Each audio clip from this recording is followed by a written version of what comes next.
Of course, hindi kami laging 100% aligned. So, paano tayo mag-uusap?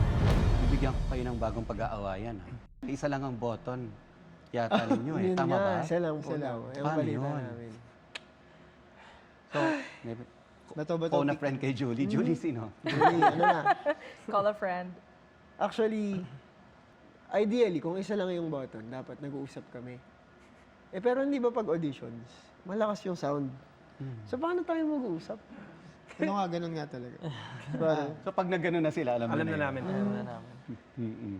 pero hindi nga, I mean, I think that's a very interesting dynamic. Kasi, of course, hindi kami laging 100% aligned. Like, kunyari, paano kung, na-imagine ka na yung mga situation eh. Like, paano kung sobrang gusto ko yung kid, tapos siya may reservations siya, Yeah. tapos naubusan ng time. Kasi di ba pag naubusan ng time, wala ka nang Walang gagawa. choice. Yeah. Yeah, mga ganun. Sana hindi kami mag-away ulit. Sana, no? Sana.